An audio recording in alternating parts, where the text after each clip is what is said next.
Buenas tardes. Vamos a dar comienzo para el segundo año, cuarto y quinto año de Ciencias Políticas, el tema número 2 de Derecho Internacional Público. El tema número 2 de Derecho Internacional Público es sobre las relaciones entre el derecho interno estatal y el derecho internacional público. ¿Qué relaciones hay entre ambos derechos? Y por supuesto las semejanzas y diferencias que pueden aparecer entre el derecho normativo interno y el derecho internacional. En primer lugar, lo importante a rescatar es cómo dos derechos totalmente distintos, uno aplicable en el campo interno y otro en el campo de las relaciones internacionales, se pueden relacionar, se pueden interrelacionar y coexistir en un momento determinado. En relación a ello hay dos enfoques fundamentales, se desprenden dos enfoques fundamentales, un aspecto no conflictivo y un aspecto conflictivo. El aspecto no conflictivo envuelve una política de cooperación, de inmediación y una política de entre ambos derechos de igualdad o de colaboración o modificación que pueden haber entre ellos en un momento determinado. Cuando hablamos de las relaciones no conflictivas es porque no hay conflicto, no hay problema que se presenten entre el derecho interno y el derecho internacional, sino que coadyuvan ambos derechos para las relaciones internacionales, para el perfeccionamiento de las relaciones internas de los Estados. En tal sentido, surge la siguiente pregunta. ¿Cómo, por ejemplo, en la parte conflictiva o operativa, cómo coopera un derecho con el otro? Por ejemplo, en el campo del derecho interno del DIE, derecho interno estatal, el derecho interno estatal colabora con el derecho internacional público porque éste presenta lagunas o vacíos, por ejemplo, en el caso del Código Penal, que tiene que leerse los artículos 152 a 160, en donde están los delitos contra el derecho internacional público. Ahí está tipificado, por ejemplo, la piratería, la actitud hostil y el magnicidio, que eso no está tipificado en el derecho internacional público. Entonces, ¿qué hace el derecho interno? El derecho interno colabora, ayuda, coadyuva a que se pueda dar esos delitos y puedan ser castigados y sancionados. Ahí aparece la actitud hostil, la piratería como un acto vandálico que se hace en un momento determinado. Ustedes lo pueden tener como ejemplo lo que ocurre hoy en día en las costas de Somalia o Somalía, con las piraterías que existen allá. Eso lo está castigando el derecho internacional público y lo sanciona fuertemente esos actos de piratería. Lo mismo que el magnicidio y la actitud hostil. Repito, del 152 a 160 del Código Penal están tipificados los delitos contra el derecho internacional público. Ahí está ayudando un derecho, ¿cuál? El derecho interno. ¿A quién? Al derecho internacional público. Colabora y coexiste sin conflictos. En segundo lugar, una modificación. ¿Cómo de una manera un derecho modifica otro derecho? Vamos a ponerlo a la inversa. Como por ejemplo el derecho internacional público modifica al derecho interno estatal. ¿De qué manera lo hace y cómo lo hace? Sin causarle traumas ni generaciones. Ustedes preguntarán, bueno, ¿cómo lo cambia si el derecho interno está basado en la Constitución, en la ley y no puede ser modificada? Ni no puede haber una injerencia del derecho internacional de afuera. Sí, pero lo que pasa es que el derecho interno internacional hace exhortos o llamados al derecho interno para que se realice y se efectúe eso.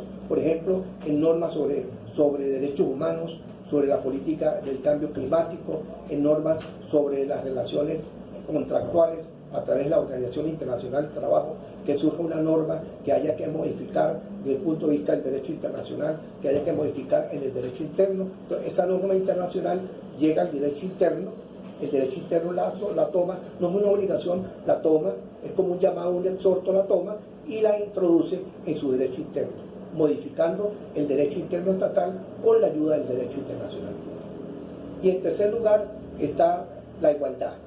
Ante un hecho cierto, ambos derechos, tanto el DIE como el derecho internacional público, le dan el mismo rango, categoría y el mismo valor. Por ejemplo, en el caso de los derechos humanos, el derecho internacional público le da un rango importantísimo a los derechos humanos. Están las comisiones, la Corte de Derechos Humanos de la ONU, de la OEA, los informes de la ONU, informes de la OEA, la Comisión de Derechos Humanos de la OEA, la Comisión Interamericana de la OEA, etcétera, que velan por los derechos humanos. Le da un valor importante a los derechos humanos. Lo mismo hace el derecho interno en el caso venezolano. Por ejemplo, en el artículo 23 de la Constitución Nacional se establece que los tratados o convenios internacionales que haya suscrito Venezuela en materia de derechos humanos privan en el orden interno y son de rango constitucional y prevalecen entonces de aplicación inmediata. Ahí entonces el derecho interno y el derecho internacional están dando un mismo valor, un mismo rango a los derechos humanos. Igual con el cambio climático, igual con las políticas que tengan que ver directamente con la crisis humanitaria. En segundo lugar, hay unas relaciones conflictivas. Ya las de arriba no hay problema, no son conflictivas, sino son de cooperación, de modificación y de igualdad. Y aquí aparecen ya en segundo lugar unas relaciones conflictivas. Aquí ya hay una diatriba entre ambos derechos. Ambos derechos analizan y entienden, interpretan un hecho social, un hecho político totalmente distinto y lo enfocan a su manera, surgiendo de esta manera el monismo y el dualismo. ¿Qué es el monismo? El monismo es el análisis que hacen las teorías, que hacen los teólogos, los doctrinarios, en entender e interpretar de que ambos derechos, tanto el derecho interno como el derecho internacional público, forman un mismo concepto, una misma idea, tienen la misma esencia, tienen las mismas fuentes y tienen los mismos destinatarios, forman un concepto jurídico. Sin embargo, en esa unidad de criterios y conceptos jurídicos tiene que haber una primacía del derecho interno sobre el derecho internacional y del derecho internacional sobre el derecho interno. Ese es el monismo. Eso lo pueden ampliar ustedes en el libro de Fermín Toro Jiménez, en el volumen número 1. Hay críticas que se le hacen a este monismo. Por ejemplo, en la supremacía del derecho internacional público sobre el derecho interno estatal. No hay cronológicamente alguien que afirme que primero fue el derecho internacional y luego el derecho internacional público. En segundo lugar, no hay una superestructura que abarque los subsistemas de las normas internacionales y las normas internas. Y en tercer lugar, no hay en el derecho internacional público, no hay un supraestado. Todos los estados frente al derecho internacional público son iguales. Entonces, al no haber un supraestado, todo se va a relacionar con las normas de coordinación de las cuales le hablé en el tema número 1. Y en segundo lugar, lleva al dualismo. El dualismo que dice que ambos derechos, tanto el DIE como el DIP, son totalmente distintos. Totalmente distintos. Tienen distintas naturalezas, distintas fuentes, distintas formas de expresión, distintos destinatarios, distintos objetos, y efectivamente ustedes tienen que buscar, además de lo que yo les estoy diciendo, ustedes tienen que buscar semejanzas y diferencias entre el derecho interno estatal, DIE, y el derecho internacional público como complemento del tema número 2. Ahora bien, ese dualismo, al analizar de que ambos derechos son totalmente distintos, entienden e interpretan que para que una norma del derecho internacional se inserta en el derecho interno, tiene que sufrir un proceso de transformación, y para que una norma del derecho interno se inserte en el derecho internacional público, tiene que sufrir otro proceso de transformación. Por ejemplo, el artículo 153 y 154 de la Constitución Nacional dice que los tratados, convenios internacionales suscritos y ratificados por los convenios internacionales, para que tengan validez en el territorio nacional, tienen que ser primero aprobados por la Asamblea y segundo ratificados por el Ejecutivo. Tiene que haber ese proceso de transformación, no que se va a imponer un tratado internacional en el derecho interno, no, sino que la misma norma constitucional refiere e invoca en el 153, 154, en las relaciones internacionales, cómo tiene que ser ese proceso de transformación de un tratado internacional en norma interna. En tercer lugar, en relación al monismo y al dualismo, ustedes tienen que buscar también y ampliar en Fermín Toro el tema número 2, que es monismo y que es dualismo, en qué consiste cada uno de ellos y las críticas que se le hacen aquí como yo lo acabo de hacer. Y por último, quiero explicarles lo siguiente. ¿Qué posición constitucional priva en nuestro derecho interno? En nuestro derecho interno priva, por ejemplo, cuando le hablé del artículo 154, dice que los tratados internacionales, para que tengan validez, tienen que sufrir un proceso de transformación interna, aprobado por la Asamblea y ratificado por el presidente. Tienen que sufrir ese proceso interno. Eso se llama dualismo. Respetan ambos derechos y se imponen.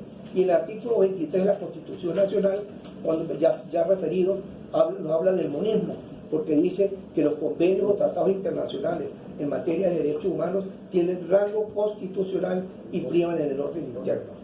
está haciendo, el derecho internacional está haciendo un exhorto, el derecho interno, el DIE está haciendo un exhorto al derecho internacional que le da valor, rango constitucional, exactamente es el valor que le da rango constitucional a los tratados internacionales en materia de derechos humanos. Entonces, cuando ustedes lean a Fermín Toro Jiménez, en Fermín Toro Jiménez aparece una teoría monista, una teoría dualista hasta el año 1914, hasta 1930, 1936 en adelante, y luego con la moderna constitución que aparece el monismo y el dualismo. Ustedes deben identificar qué es monismo y cuándo hay monismo y cuándo hay dualismo.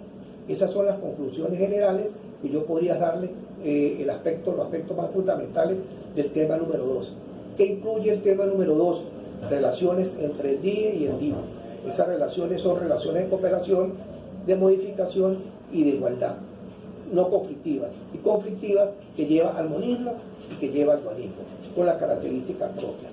Ahora bien, ustedes tienen que analizar las normas internas como las normas internacionales en qué se diferencian, cuál es el objeto, cuál es el destinatario, cuál es la relación, qué viene, qué enlaza, qué no enlaza, cuáles son sus fuentes, para que ustedes diferencien un derecho internacional por un derecho interno. No se le olvide que tanto el derecho interno estatal como el derecho internacional público tienen orígenes, tienen fuentes, tienen destinatarios, tienen normas que la regulan, normas de coordinación y normas de suprasubordinación. Entonces les corresponde a ustedes ampliar el tema número 2. Cualquier duda me la hacen saber a través del WhatsApp o a través de sus delegados. Este es el tema número 2, monismo, dualismo, solución constitucional al problema del monismo y del dualismo.